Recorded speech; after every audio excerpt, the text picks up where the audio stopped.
জাল জল নৌকার যে জীবন, জেলেদের সেখানে যেন ছন্দপতন ঘটেছে জাগা সংরক্ষণে সরকারি নিষেধাজ্ঞায়। শুনশান নীরবতা নেমেছে চাঁদপুরের পদ্মা ও মেঘনায়।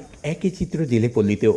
এরই মধ্যেই পার হতে চলেছে 2 মাসের নিষেধাজ্ঞার অর্ধেক সময়। তবে এখনও সরকারি প্রণোদনার চাল পাননি চাঁদপুর সদরের মেঘনাপাড়ের দক্ষিণ গোবিন্দিয়ার অনেক জেলে পরিবার। সংসার খরচ মেটাতে যা চাপে ফেলেছে তাদের। অভিযান দিছে, আমগো নাও যাও সব বন্ধ। আমগো তো মনে করেন না অনেক কিস্তি মিস্তি আছে, ফ্যামিলি আমগো খুব চলতে কষ্ট হয়ে যায়। চাল পাইছি, একে 2 নাম একসাথে দিয়েছে, পাইছি আরো 2 নাম বলছে যে দিবে।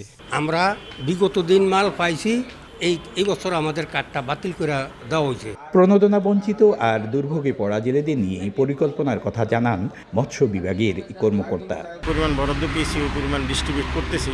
তো ভবিষ্যতে আমাদের যখন মা ইলিশ আসবে তখন আমরা দেখি ইলিশ অধ্যুষিত 100% আমাদের প্রস্তাবনা থাকবে।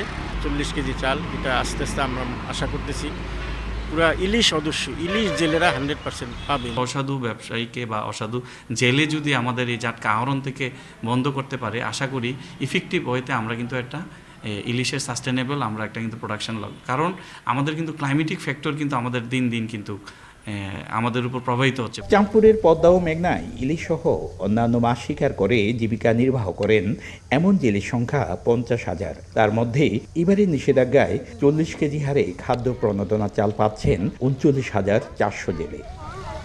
ফারুক আহমদ, সময় সংবাদ, চাঁদপুর।